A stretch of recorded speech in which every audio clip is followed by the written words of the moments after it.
ഇന്ന് ക്രിസ്മസ് ആയതുകൊണ്ട് നേരത്തെ തന്നെ എഴുന്നേറ്റ് പള്ളിയിൽ പോകണമെന്നൊക്കെ ഉണ്ടായിരുന്നു. പക്ഷേ തല പൊന്തിയപ്പോൾ തന്നെ ബ്രഞ്ച് ടൈമായി. നാട്ടിൽ നിന്ന് കവായത്തില്ലാത്ത രണ്ടെണ്ണത്തിന് അബ്ദും അച്ഛനും രാവിലെ തന്നെ സ്ഥലം എക്സ്പ്ലോർ ചെയ്യാൻ ഇറങ്ങിയിന്.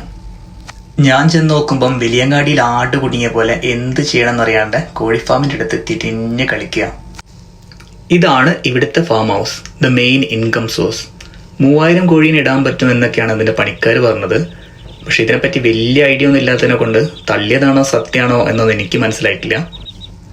So back to the point. വിശപ്പ്. ക്രിസ്മസ് ആയതുകൊണ്ട് ബിരിയാണി വെച്ചല്ലോ എന്ന് അബ്ദുള്ള പറഞ്ഞപ്പം പിന്നെ ഒന്നും നോക്കിയില്ല.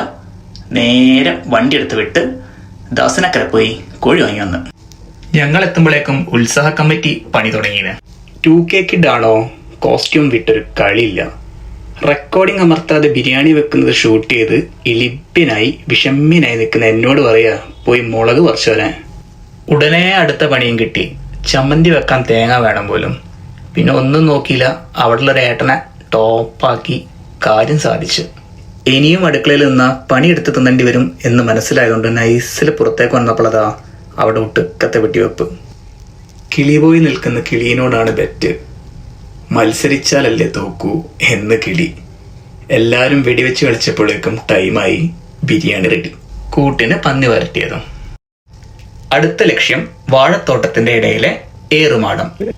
ഏറുമാടത്തേക്കാൾ എനിക്ക് ബഹുമാനം തോന്നിയത് തരിപ്പം പുറത്ത് രാത്രി അതിന്റെ മണ്ടയിൽ വലിഞ്ഞു കയറുന്ന മനുഷ്യന്മാരോടാണ്. എങ്ങനെ അതിന്റെ മുകളിലൊക്കെ ഇങ്ങനെ കയറുന്നത്?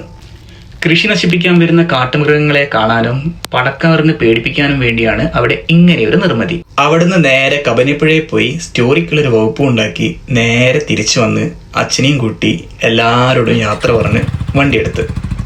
ഈ യാത്ര ശരിക്കും ഒരു ടെസ്റ്റ് ഡോസ് ആയിരുന്നു. ഡയാലിസിസ് കഴിഞ്ഞ് 76 വയസ്സും കഴിഞ്ഞ അച്ഛന് തണുപ്പുള്ള ക്ലൈമറ്റിൽ വിത്ത്സ്റ്റാൻഡ് ചെയ്യാൻ പറ്റുമോ എന്നറിയാനുള്ളൊരു യാത്ര. അച്ഛൻ എന്തെങ്കിലും പറ്റിയ എല്ലാവരും പറയും വയ്യാത്ത മനുഷ്യനെയും കൊണ്ട് ഓൻ്റെ തോന്നിവാസം. ഇനി ഒന്നും പറ്റിയില്ലെങ്കിലോ അപ്പോഴും എന്തെങ്കിലും പറഞ്ഞുകൊണ്ടിരിക്കും. എന്തായാലും ഒരു ഡേ നമ്മൾ ചാവും.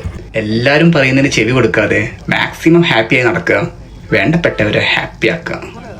Thank you.